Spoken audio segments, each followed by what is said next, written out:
Okay.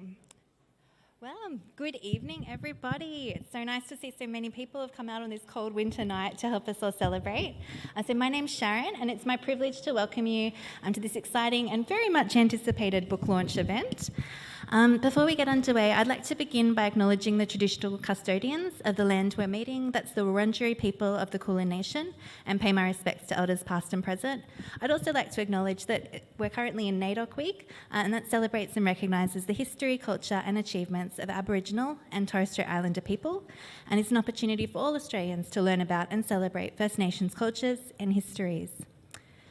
And as I said before, welcome doubly to the official launch of Truths to Live By, which is this wonderful book by Jinha Kim.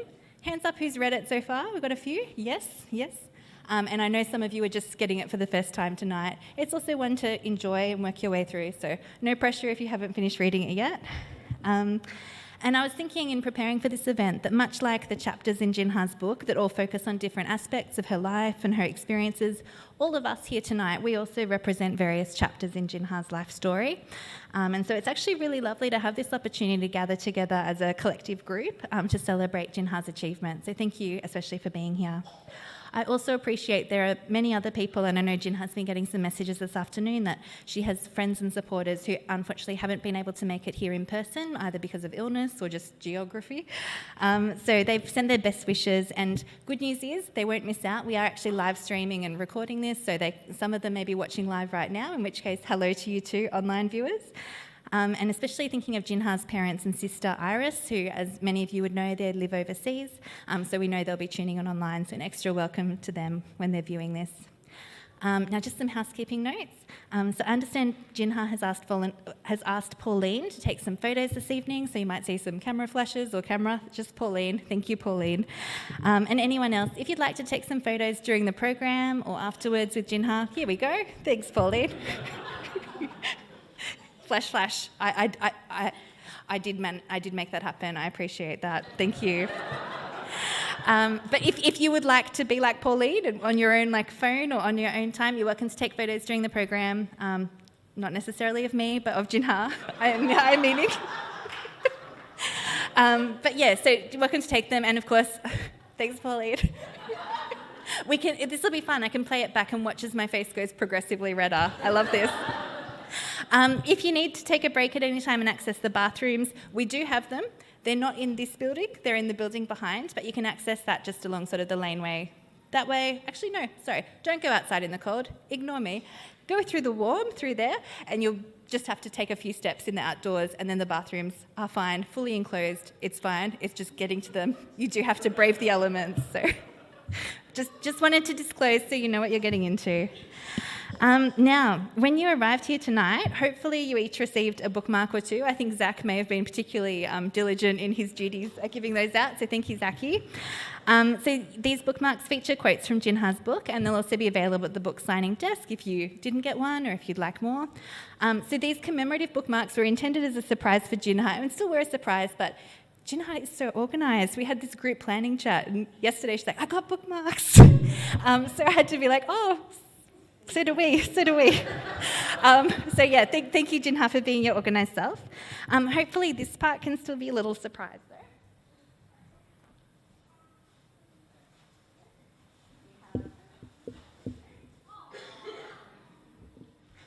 We have a frame set of commemorative bookmarks, so I think you've really made it when you start getting official merch. So yeah, congrats, Jinha. Okay, and just to give you a taste of what you're in for with the program, so Jinha will shortly be sharing a reading from her book. So if you haven't read it yet, you get to hear an introduction by the author. And we'll also be hearing more about Jinha's journey through a Q&A of how she went about writing this book, and you'll have the opportunity to ask some questions yourself as well. So please start thinking if there's anything you'd like to ask Jinha. If you don't have any questions and just want to listen, that's fine too. We need an audience. That's what we're here for. So we have set up a QR code where we'll be taking questions online. So that will be not this slide, not the next slide after that. So it's coming. Don't stress. I haven't forgotten. It is in there. And that code will stay on screen. So don't worry if you didn't quite get your phone out. It will stay on screen until the Q&A. It will even remain during the Q&A. So keep those thoughts happening. That's it from me. So I'd now like to invite up Bronwyn, who's going to begin our program with a prayer.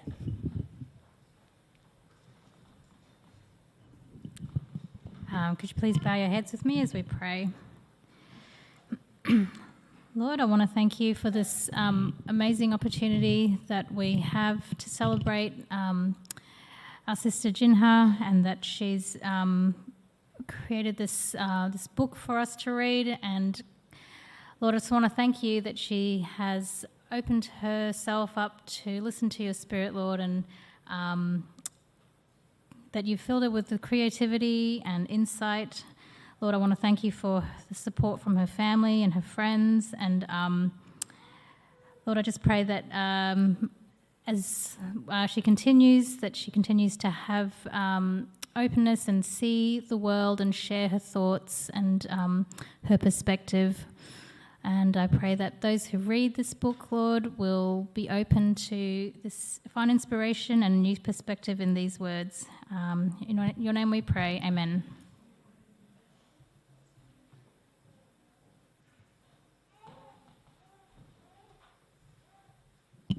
Okay, thank you, Bronwyn.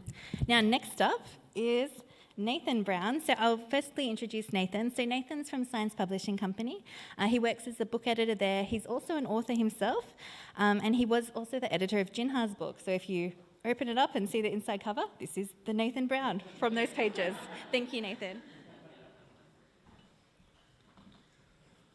From the fine print to a microphone near you.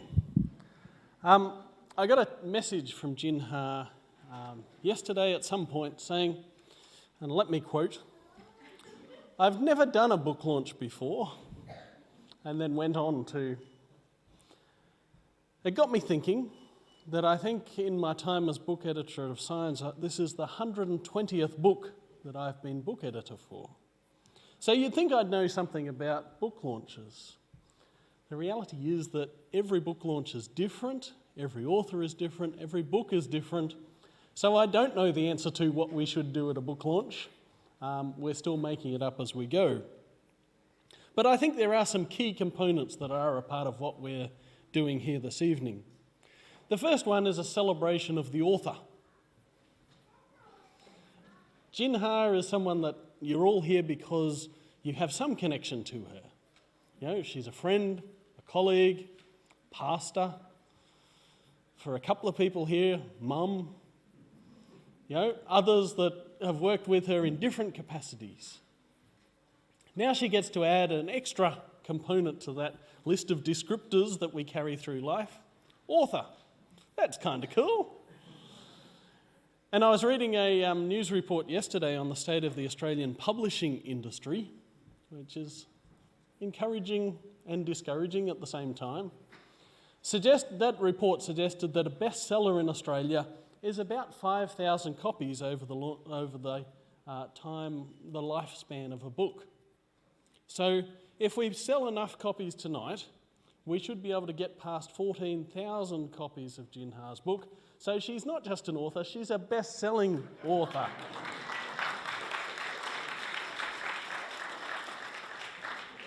That's kind of cool too. And, that helps with the church system that we're a part of and that we get to work with. But, of course, beyond that, and I did notice that, Roy and Jinha didn't arrive by helicopter, so it's not for the fame or the riches, but it's for the potential impact of 14,000 books that people somewhere around Australia and New Zealand currently are beginning to read. That's pretty cool.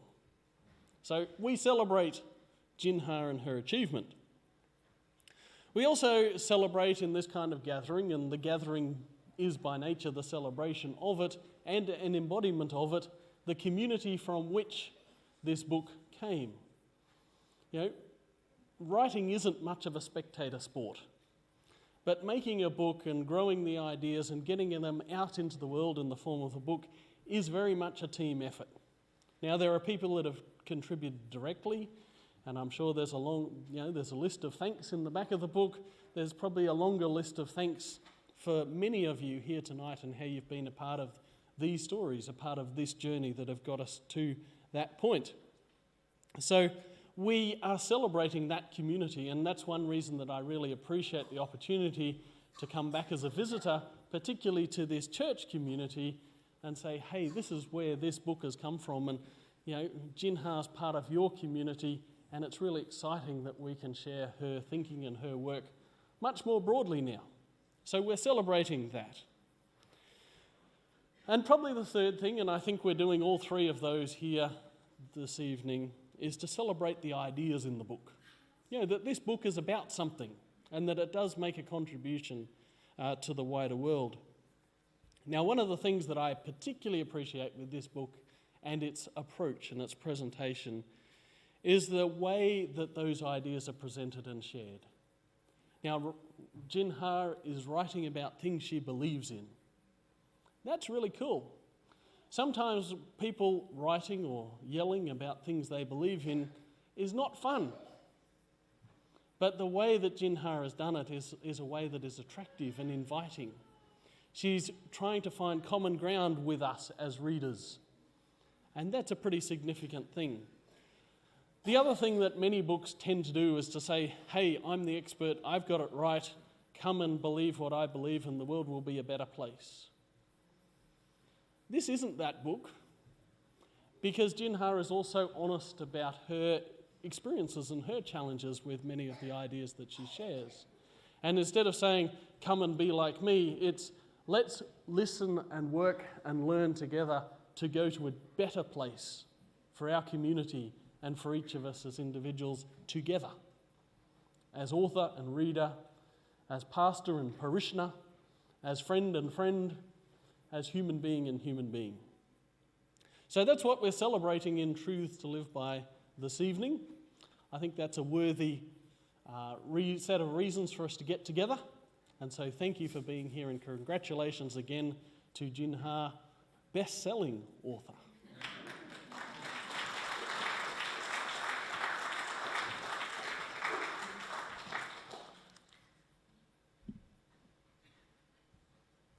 Thank you, Nathan. And thank you, all of you, for coming tonight. Actually, this is my first moment because I was sitting in the front seeing all your faces, and I'm just so overwhelmed that you came here on a Saturday evening instead of being anywhere else, especially your home. And so thank you for coming out. And I wish I could list you all by name in the acknowledgements to say thank you, because each one of you means so much to me. And I hope I get a chance later to give all of you a hug. You'll be getting lots of hugs from me today. And I know there are a lot of people who were sick and couldn't come, and I will give you all hugs later when you're better. But I wanted to just say thank you. I want to thank Lauren, who couldn't come tonight, but she was also editing along with Nathan from Science, and I really appreciated Nathan and Lauren giving me the opportunity to write it all. Ever since I was a little girl, I actually wanted to write, and I've always loved reading, and so I did my undergraduate in literature. I love books, and but you become busy, and life is busy, and I never thought about writing until Nathan and the literature ministry team made space for this to happen. They literally, especially, made space for women to write, and I appreciate that so much, because if that opportunity hadn't been in my inbox saying, hey, do any of the women want to write a book?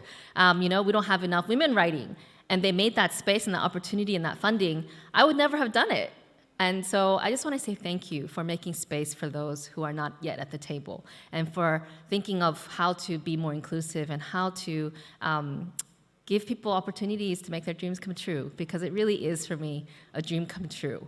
And it's actually something that I told Nathan this story last weekend, but he didn't know until more recently that for a very long time, I actually wanted to write, but I hadn't, like I said, come to do it. And a week before that email landed in my inbox, I had actually prayed, God, please give me an opportunity to write. And the next time I get asked, I'm going to say yes, because I had said no to a couple other things before. And it was that week that email was in my inbox saying, does anyone want to write a book sharing some of the things that you believe and sharing some of these values? And I knew that it was an answer to prayer. And so I'm just so grateful for the chance to have this book in my hand.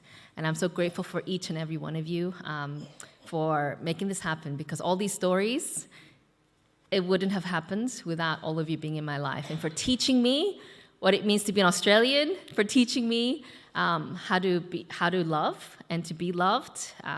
And so I really am very appreciative of everyone. I just want to say a special shout out to my beta readers. These are my friends who read the book before it became its final form. And I just appreciate the time that they took to read my rough draft. And so Alice, thank you. And Emily and Chloe, unfortunately, both are either sick or have sick children at the moment, so they couldn't come tonight. But thank you. And of course, Sharon, as you've met Sharon and Sam, thank you so much for taking the time to read my book. And some of you read it over and over and over again, trying to help me make it better. And so I'm really, really grateful. All right, I'm going to stop talking and read a chapter from my book. The chapter I'm going to read is actually the chapter that I sent to Nathan and the team when I pitched the idea. It's chapter 9. The opposite of stress is kindness. No kind action ever stops with itself. One kind action leads to another. Good example is followed. A single act of kindness throws out roots in all directions, and the roots spring up and make new trees. The greatest work that kindness does to others is that it makes them kind themselves. This is a quote by Amelia Earhart, the first female aviator to fly solo across the Atlantic Ocean. My first day at Princeton University was September 11, 2001. Because Princeton is only an hour from New York City, I had planned on skipping orientation and visiting the Big Apple. But my older and wiser sister, in her second year at Princeton, convinced me to be a good girl and stay for orientation. A few hours later, someone ran down my dormitory hallway yelling, "The tower's been hit." New students and old huddled together in the student center around the big screen and watched in disbelief as a second plane hit the Twin Towers. Panic and fear gripped the nation as reports and rumors of more terrorist attacks rippled and multiplied. Meanwhile, when U.S. airspace was closed indefinitely, 38 planes carrying 6,579 passengers from 92 countries were diverted to Gander, a town in Newfoundland, Canada, with 9,651 residents and 4 traffic lights. These rerouted passengers were scared, confused, and exhausted as they waited on the tarmac for hours for updates about their interrupted travels. The entire town of Gander mobilized to accommodate these guests. Businesses and individuals donated mattresses, clothes, medications, toiletries, and food. Volunteers drove buses to transport the passengers to community halls, schools, and churches, which had been converted into emergency shelters. For 5 days, the people of Gander hardly slept as they took care of their unexpected guests, inviting strangers into their homes to use showers, internets, or beds, and taking them hiking, boating, or fishing to distract them from their anxiety. There was one plane full of terminally ill children who were supposed to be at Walt Disney World through the Make-A-Wish Foundation. The local police constable organized a party for all 350 children. Stores donated gifts. The local co-op shop baked a 5-meter-long cake, and volunteers stayed up all night making wands and tiaras for the children. When the visitors were finally told they could get back on their planes, thousands of tearful goodbyes took place. One Royal Canadian Mounted Police officer chose to send off the guests by standing at full attention at the airport, where a blind girl from Germany carefully touched his curved brim hat and wool tunic to know what kindness felt like. Despite donating thousands of dollars worth of supplies and services, no one would accept money. They all said, "You would have done the same for us. It's the Newfie way. If you have a slice of bread and your neighbor don't, you have half and you give him half." This neighborly attitude transformed what was a traumatic event into a communal experience where lifelong friendships were formed. The true stories of this community inspired the award-winning musical, Come From Away. I watched the Melbourne production of the musical between COVID-19 lockdowns, a time when fear drove people across the globe to panic buy, hoard supplies, and shift blame, while others chose to practice kindness instead of discrimination, generosity instead of greed. For example, Dr. Catherine Barrett, who was also living through Melbourne's lockdowns, set up a Facebook group, The Kindness Pandemic, where individuals could share photos and stories of acts of kindness. Within a month, more than 500,000 people from around the world joined the group, inspired by the power of kindness to combat fear and isolation. These examples of altruism show us what is possible in the face of crisis, that there is another way to cope with stress rather than fight or flight. According to Dr. David R. Hamilton, author of The 5 Side Effects of Kindness, the opposite of stress is not peace, but kindness. Physiologically, participating in or even witnessing acts of kindness produces oxytocin, the hormone that lowers blood pressure and cortisol levels. So why don't people choose kindness more often? In 2021, the University of Sussex carried out a kindness test where more than 60,000 people from 144 countries were asked to fill out a questionnaire about public attitudes towards kindness. Respondents said that the most common barriers to kindness were concerns of being misinterpreted, 66%, not having enough time, 58%, use of social media, 52%, not having the opportunity, 42%, or kindness being seen as a weakness, 28%. People hesitate to help because they're not sure their help would be appreciated.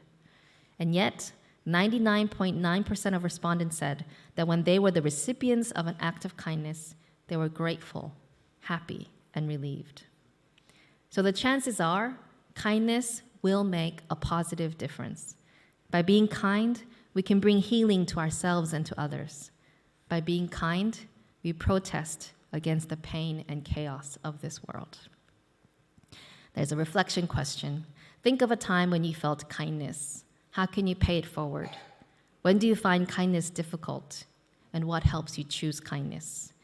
And there's an action, suggested action. Do something kind for someone today without expecting anything back. Thank you.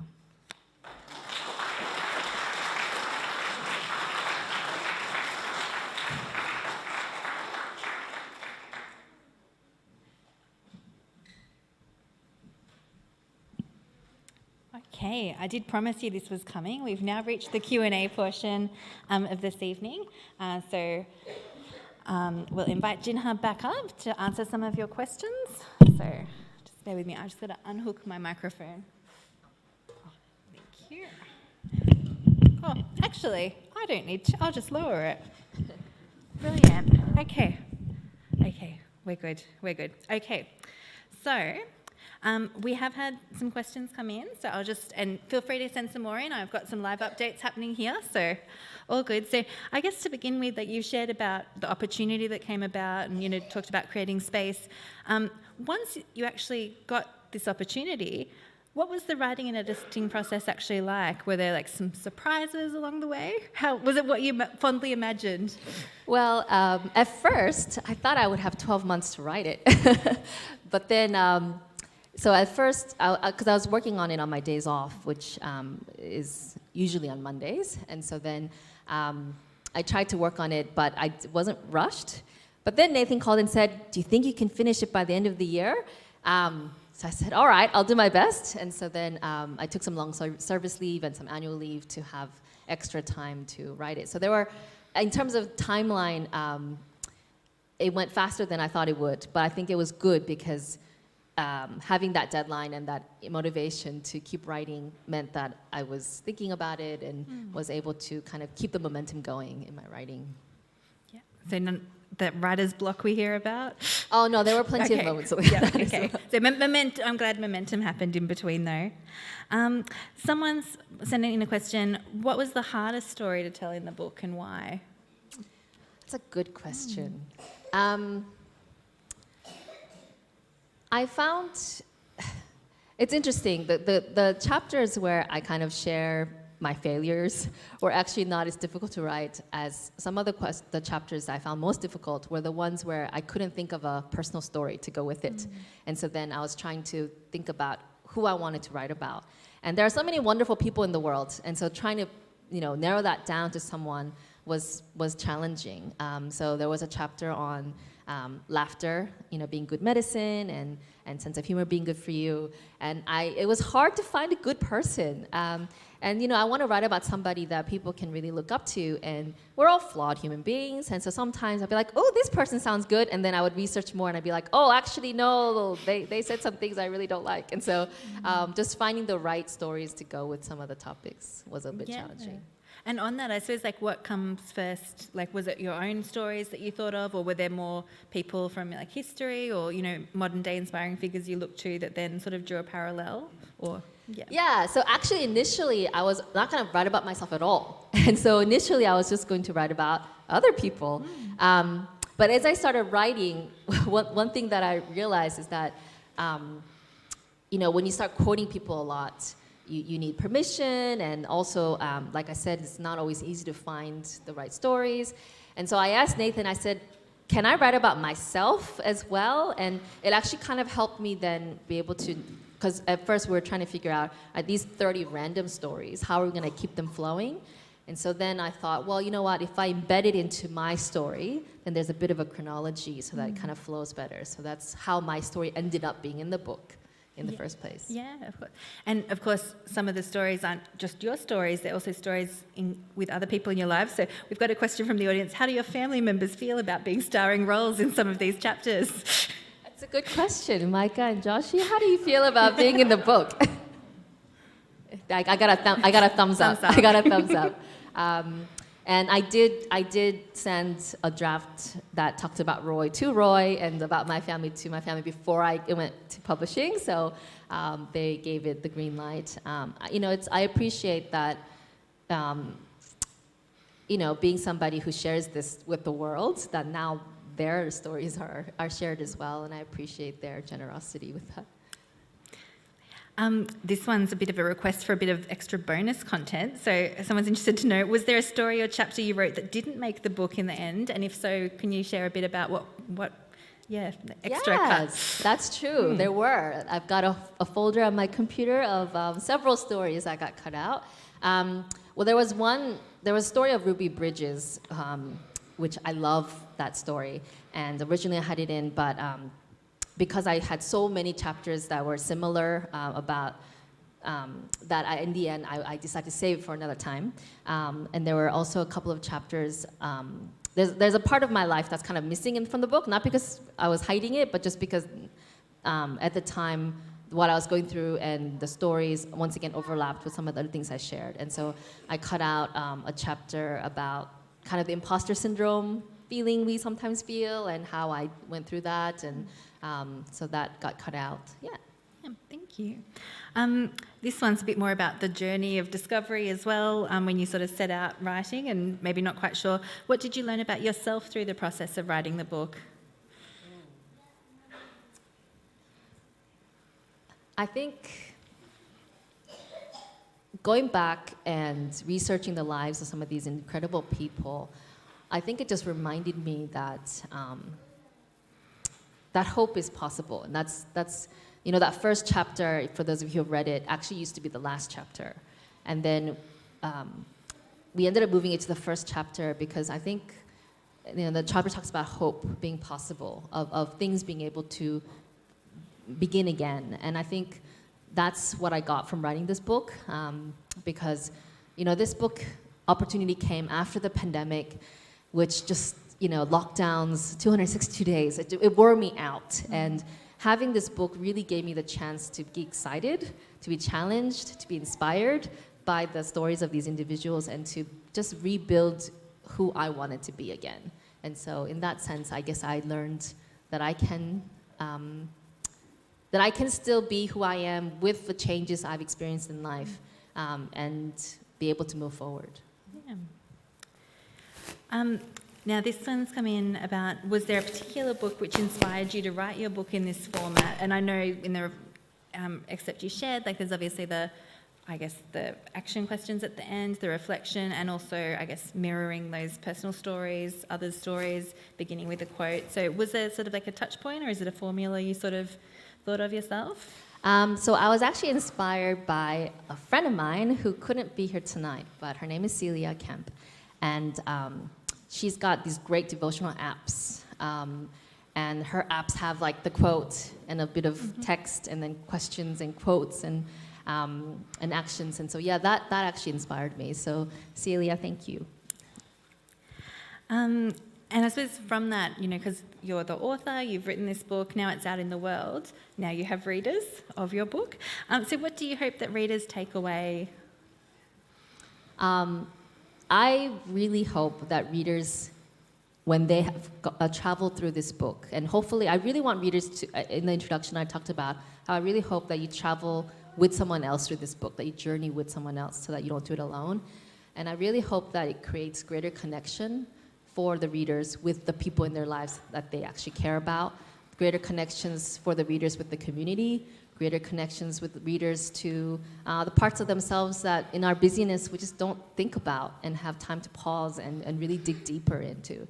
So I really hope that by the end of the, it's 30 reflections meant to be done over 30 days, and I really hope that by the end of that month or however long it takes for the readers to go through it, that at the end they feel not only hope, but a greater intimacy with the people in their lives and a greater connection to the community around them. Thank you. Now this one's asking, do you have a favourite story? I'm not sure whether that refers to like a story within your book or a story within the world. So why don't you answer both, and that way we'll ensure your question is covered. The first chapter is probably my favorite chapter. I think because of how I even found that story of Tony Renault, the person who planted the trees or had the trees grow, who worked for World Vision. I was struggling to, like I said, it was originally the last chapter, and I was really struggling to think of a chapter or a story to end the book. And so then I was literally just like on Facebook, doing everything to distract myself and procrastinate. And I think it was a Facebook ad for something else. And then, of course, as I went to that, it went to something else, which went to something else, which led to the story of Tony. And then I went and watched the documentary. And then I was like, this is amazing. Then I wrote the chapter. And so that's my favorite because of the journey I went on and how I even came to find that story. My favorite story in the world has to be a story that I was created for a purpose. That is a great answer. I did also think Little Women is also a popular one, but your one is much, much better. Now I feel very shallow. I was like, I know this one. So no, that is the answer. But also a literature of my favorite book outside of that is The Little Prince, which I wrote my undergraduate thesis on. So yeah. Yeah. Now, in terms of your book, so obviously the way it's structured, you've got your chapters, and each one addressing a theme. You don't really end on a cliffhanger. How do you recommend? Do you think did you design it so that people could read it all through in one sitting, or is it intended to have a bit more time of reflection? Look, you can read it all in one setting, but I think you get a lot more out of it if you do read it slowly. If you read one and actually go and reflect. And then the action items are not something you can do every day, because, for example, I think in one of them I'm like, go read this book, So obviously it's meant to be so that you don't have to do the action items every day, but it's meant to be something that you add to your things to do, and maybe you do pause and go read that book and then come back to this book at another time. And so I really would like the readers to journey slowly through the book and not rush through. That's the idea, to actually really reflect and take the time. Because I think we're such consumerists, we take everything in all the time. But I want the readers to be part of the creative process of producing and coming up with their own truths to live by, coming up with their own understanding of the world and plans to enrich relationships. And so, I really want that time and that reflective, intentional journey. Thank you. And I suppose your mention of truth, thinking of the title, Truths to Live By, did you have the title in mind when you started writing the book, or did that come much later? So the title and some of the topics came because when my boys were very little, I think 2 and 5, I just thought to myself, what do I want my boys to grow up and be, right? And I am not a tiger mom, and so I don't, I want them to do well in school, but I'm not sending them to extra tutoring. I'm not for me, what I really, really want from my children is to grow up to be kind people, to be people who understand their place in the world, people who, to grow up and know who they are and what they're living for. And so I made this little poster that's still on my fridge that says Micah and Joshua's Truths to Live By. And it had statements like, I am loved, I am valued, I am unique, I am kind, I'm brave, I can make mistakes and try again. I have a calling to love God and others. And so I had a list of statements, and I made my poor kids repeat them every day. And so, and I realized, this isn't, and I was doing that because you know how they say the limbic system is listening, and if you tell yourself that, it becomes true. So I was thinking that repetition would work, but then I realized, they love stories. They love, the people that they love and admire, the people in my life, all of you, who embody those truths for them. So then that's how the book came to be. I wanted to show these truths to live by, as statements, but as stories of real people who show us what it looks like to live out those truths. Thank you. The next one's a little bit more lighthearted. Someone said, give us a spoiler, what happens in the chapter with Mr. Roy? And Roy, if that was you, props. Great question. So I married him. We have 2 children. Yeah. We're still together. I think, hold on, 13 years? No, how many years? 12 years, there we go. 12 years. Yeah. And the last question is actually a lot of the same questions, so I'll just merge them into one mega question. But I think, Nathan, this will be well for your campaign for best-selling author. Will there be a sequel? Are you planning to write any other books? Will there be another book? What will it be about? When is the next book coming out? Has this process sparked an idea for book number 2? Is there going to be a part 2? So... Thanks, Sharon. Not for a while, but I confess I do have a folder called More Truths to Live By. But also, I was thinking about recently, after this book, what do I want my readers to do next? And so I was thinking about just how there are further explorative topics that because this is very much things that, honestly, we all believe in to a point, right? Like, we should be kind. That's not a revolutionary idea. And so it's just hard to live it out. And so I was thinking that I would like to do something that, goes a little bit deeper into the things that make it difficult for us to be kind and how to overcome them. And, just go a little bit deeper into some of that as well. But like I said, not for a while. I'm just going to enjoy this one and get back to spending my days off, having a day off. Yeah, no, that sounds very valid. Well, that brings us to the end of our Q&A. Thank you, everyone, for your great questions. Yeah.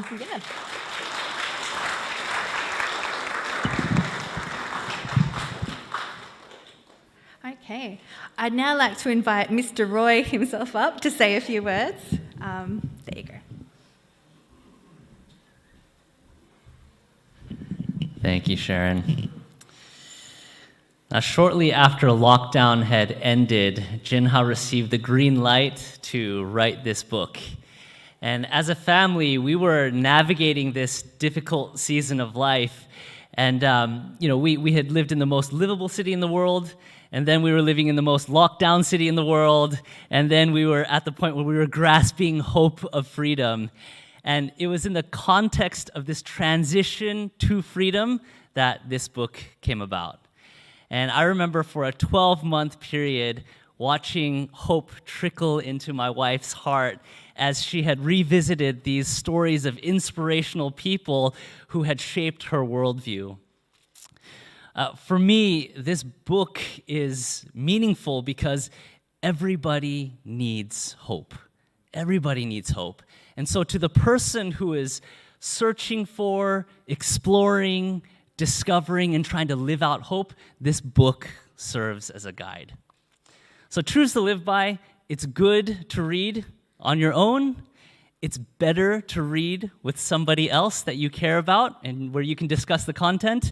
And it's the best when you can action out the applications at the end of each chapter with the person that you're reading the book with. Jinha, congratulations on this huge moment and on finishing your first book and on becoming an author. I'm proud of you. Your family is proud of you. My dad is definitely proud of you. Like, if I know my Asian dad, he is telling every single other person, my daughter-in-law is a bestseller. So you're going to see a bunch of those Amazon ticks. That's going to be, my dad's going to be your biggest salesman. But we're here to celebrate you. You're an incredible woman who is juggling life and family and ministry and all of your relationships. And in between all of those times on your days off, you're furiously reading and researching and writing. I remember falling asleep to Jinha typing away on her computer, and then waking up in the middle of the night, and Jinha typing away on her computer. And I will admit there were a couple of times where I was like, "Can you go downstairs?" Like, Jinha has two superpowers.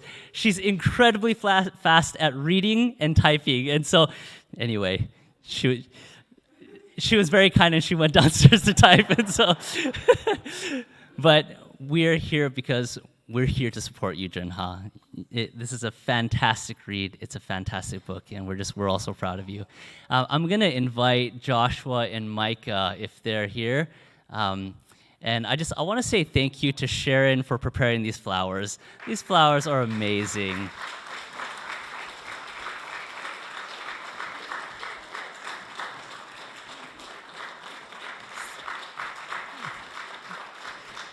Yeah. So there are a number of people that made today or tonight very special. I want to say thank you to Will, who put this whole program together and coordinated. Thank you so much. Sharon, thank you so much for all of yes. Sharon, all the thoughtfulness and the details that went into making this program extra special. Like, thank you so much. You all are in for a treat as you go to the signing area and we have some refreshments as well. There's a whole team of people that have put the refreshments together. And so I want to say thank you to Lauren, to Michelle, to Crystal, to Shane. There was a whole team of people, and Brunwyn. There were people that came together, and the food is amazing. And so you're in for a treat. I hope to run in there before everyone gets in there and take a picture of the spread. But I'm just thank you to every one of you who have taken time to come out here. And so just thank you so much.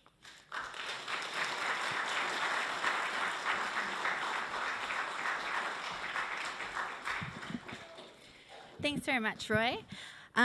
Now, Jinha hasn't asked me to do this next part, so I'm going off script again, but I get the sense you kind of like it when I do that, so that's fun. So for anyone who knows Jinha, which I think is everyone here, she loves the opportunity for a group photo. So I think it would be remiss of me in my duties as MC not to take this moment. Before we do that though, because I know it can get a bit chaotic when we're all kind of bunching in for photos, which Pauline's kind of going to direct us. So I'm just going to tell you a few little bits and pieces of what's coming up next. Hold that in your mind. We'll do the photo, then we'll go into the hall. So what's coming up next is food, as Roy mentioned, delicious food. It's a grazing table, so a feast for the eyes and the stomach. So it looks beautiful. But Roy, you haven't got, oh no, I was like, get your head start after the group photo. You can't go yet, not yet released. Also a reminder, if you haven't yet got your copy of Truths to Live By, please make sure you don't go home without it. There are copies available in the hall. They are at the bargain price of $4 just for tonight only as a special friends offer. So there are plenty available, and of course we have the author herself who can sign your copy, personalise it, and you may even want to get some gifts for a friend. I know my grandma has put in an order, so I will be collecting that. Grandma, if you're watching, it's coming. She has been asking, so yeah, it's coming. We also have Nathan, who you heard from earlier from Signs, so he's got a table also set up. He's also an author, and there is one of his books in there as well, which is also referenced in Jinha's book. So you can have a look through there. And when I heard Nathan was coming to set up a table, I was like, that's fun. As a kid, I don't know if you had these growing up, but the Scholastic Book Fair, that was a red letter day in my primary school experience. So this will kind of channel some of that fun as you can browse about. There is FPOS available because who carries cash these days? I don't even think we can accept cash. I don't know. Maybe we can. I can't see Nathan to give a nod or not, but we definitely have FPOS. So yeah, you should be covered. So photo next. But yeah, before we fully wrap up, just thank you again, everyone, so much for coming and being part of this celebration. Thanks.